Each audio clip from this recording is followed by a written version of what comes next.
Welcome back to another edition of Consumer's Guide to Property Damage. Today we are with Vince Perri from Elite Resolutions, a public adjusting firm here in Florida. Vince, thanks for being with Crystal and I today. Thank you for having me, guys. I appreciate it.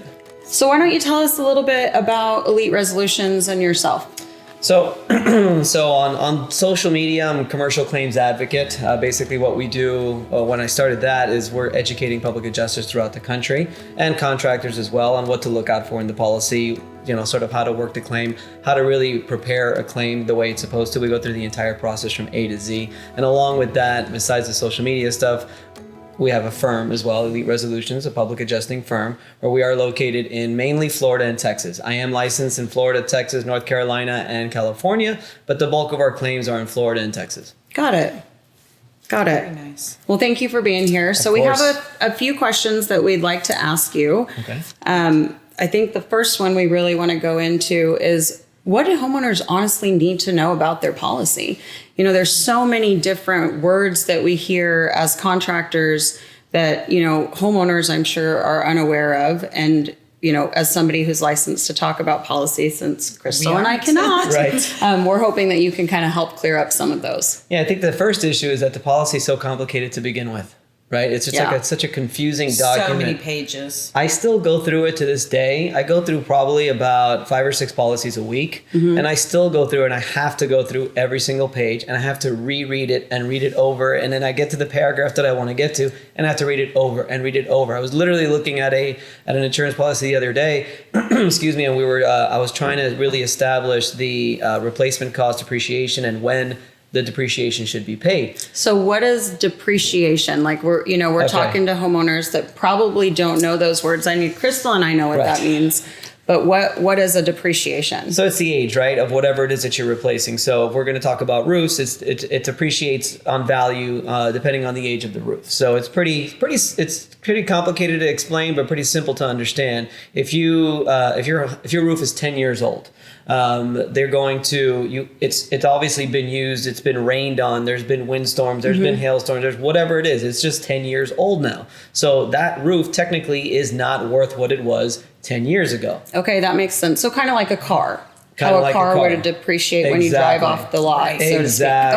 Okay, that makes sense. Same goes for your tile flooring. Same goes for your cabinets. Your tile flooring, you've been walking on it for 10 years. Your kitchen, you've been using it for 10 years. So it's obviously depreciated in value. So what they do is what it costs today, if the roof costs, let's just get simple, $10,000 today, but because it's 10 years old, now it may have been depreciated by 10, 20, 30% or whatever it is the insurance company wants to come up with. So what they're going to do is they're going to release to you sort of what your roof is actually worth, which is 10 years old. So let's say it's now $5,000 instead of the $10,000 it should be.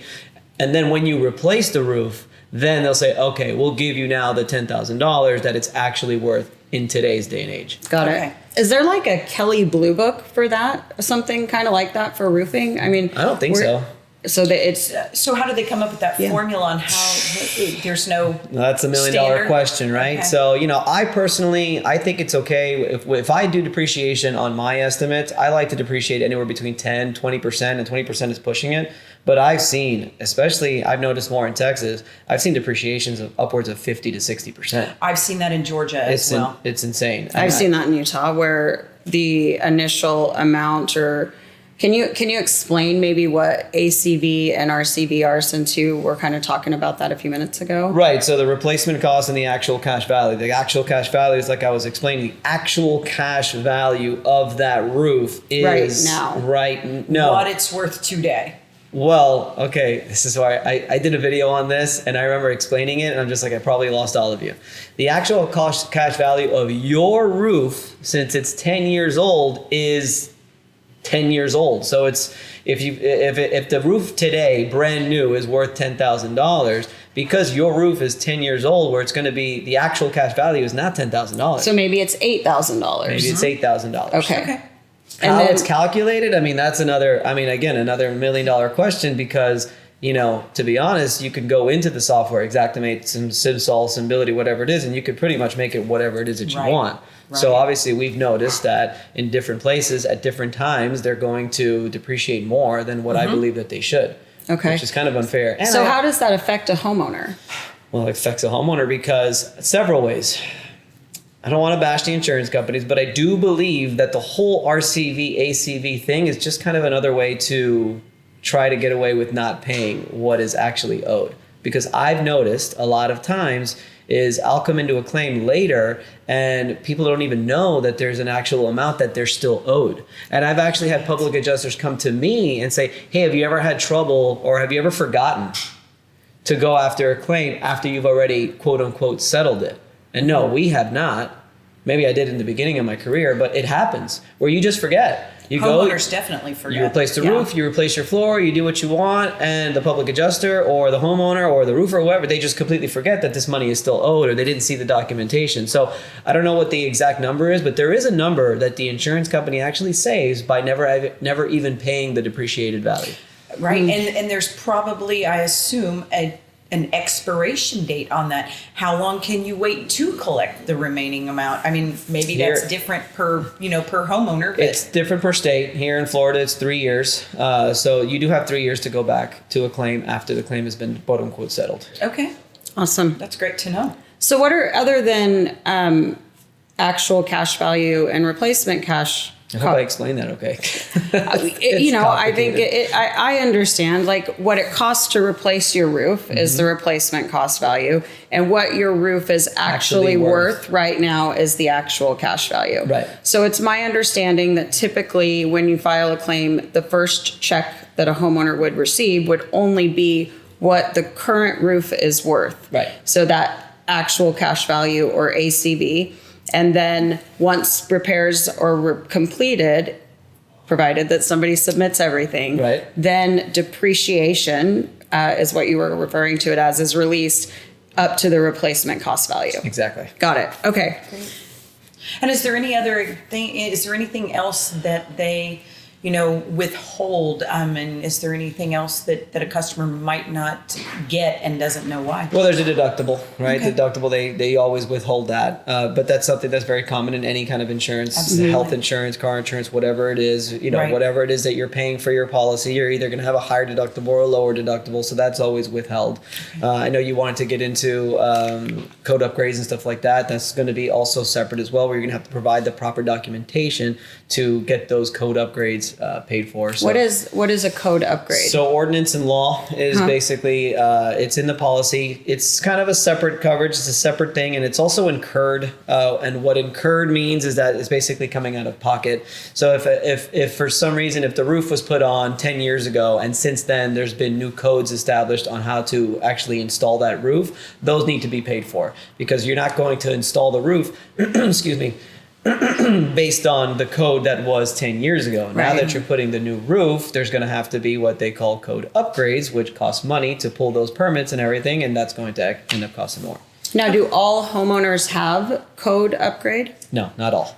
So what happens if they don't have code upgrade? Then they don't get paid for it. Okay. But the But it still has replacement to be- roof would still have to be done to meet those code requirements. Absolutely. Well, as a contractor, I can't put a Right, roof on we that's can't not put a done roof to on. code. So that Exactly. becomes an out-of-pocket expense for the homeowner. Exactly, yes. Wow. So that's definitely something when they are, looking for policy or shopping for a new homeowner's policy or whatever, something that they would want to ask. You need to have it. You need to be, you just have to make sure, I just bought a house recently and I went back and forth for about a week and a half with the insurance agent who was just sending me these policies with all these exclusions, all these limitations, all these things that weren't in there because it was the cheapest one. Well, and I think that that's a misconception, right? I think just in general that people assume everybody wants cheap, and cheap typically isn't always better. I realize that we're, hitting a recession and we've got a lot of things that are going on, and cost may be a consideration for some, but why is it more important to know what you're covered for than, worry so much about the cost? Well, that's the problem, is I think a lot of people don't understand either, right? People don't know what they're paying for, so they see the cheapest price and they're just like, okay, it's insurance, I'm covered for everything, I'm good, which is why I'm glad we're doing this. We're explaining to people who may not understand something like that. We have a new YouTube channel we just launched called Elite Claims Advice, specifically geared for policyholders and stuff like that.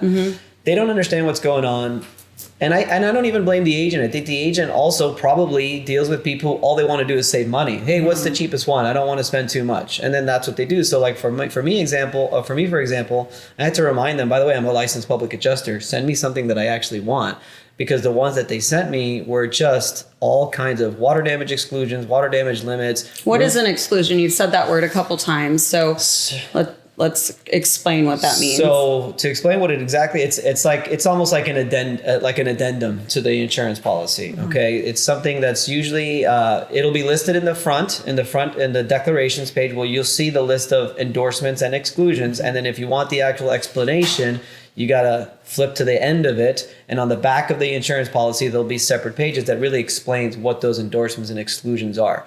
One thing I know we were going to get into, endorsements and exclusions are mainly in open peril policies. Okay, so to not get too complicated, you usually have three kinds of policies. Okay. You have a basic policy, a broad policy, and an open peril policy. Your basic policy are going to list like your typical 4 or 5 things that, you know, are just always covered on your basic standard fire policy. Kind of like the minimum requirements for your mortgage company, probably. Water's not covered in there. It's basically like fire and a couple other things. It's just like 5 things. Your broad policy, you're going to have those 5 things plus 3 or 4 more things. Okay. Your open peril policy is sweet because it actually means you are covered for absolutely anything. Anything that happens to your house. Even I had a claim once where somebody filled up they covered the sink, they put the stopper in the sink, they turned on the water, went to the other room and forgot about it, overflowed. Well, we got them paid for the kitchen. I've actually done that. Yeah, I'm sure. In an open peril policy. I had a kid kind of do that once, but yeah. In an open peril policy, that's covered.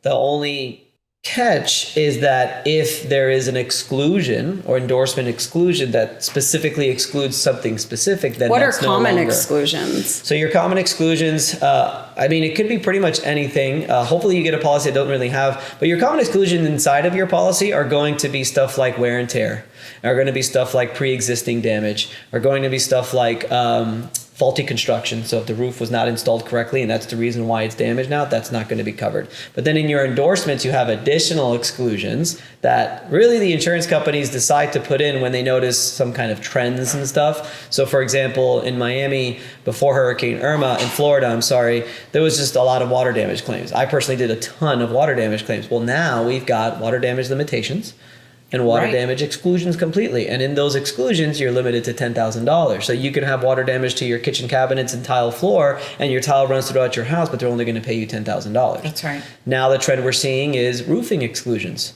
Right, so we're seeing exclusions on sidings, and we're seeing limitations on the roof. We're seeing ACV, back to ACV, where they're only going to pay the actual cash value and not the replacement cost. And those things typically are listed in the endorsements and exclusion section. So there's 2 different. So again, I hope I'm not getting too complicated. You've got your normal exclusions inside the policy, which is wear and tear, pre-existing damage, and just kind of typical obvious things that shouldn't be covered. And then you got your endorsements, which are more exclusions to very specific things like roof, water, whatever. Now, I know that, you know, I've heard of a few different exclusions where homeowners will say, oh, I have a cosmetic exclusion or a flashing exclusion or a hail exclusion. And those are also the same type of thing where... Same thing where they're adding it in after. And what usually they will actually send you a letter and say, hey, look, this is something new to the policy that you need to be aware of. Most people, unfortunately, take those letters, throw it away, or they open it, don't really understand it, and then throw it away. So it's very important that we try to, in our industry, you're in the roofing industry, I'm in just all kinds of claims industry, is we need to just keep them aware of any new things that are trending, any new, like we have now in Florida, a separate deductible for roof only claims. Right. You know, so you have to be careful with that. Are you forced to do that? No, because there are other options, but you need to ask your agent and probably pay a little bit more money. That type of an exclusion, like for instance, a roof only claim, is that common practice across the board now? I mean, do you see that in a lot of states, or is that Florida specific? It's pretty new. Okay. It's very, very new. But one thing we've noticed over time is if it starts in Florida, everyone else follows. To trend eventually everywhere else. So another thing that we're seeing very common now is MRP, Managed Repair Program. And we're actually, we talk about that in another episode. We'll go into some detail there. So I appreciate you touching on that.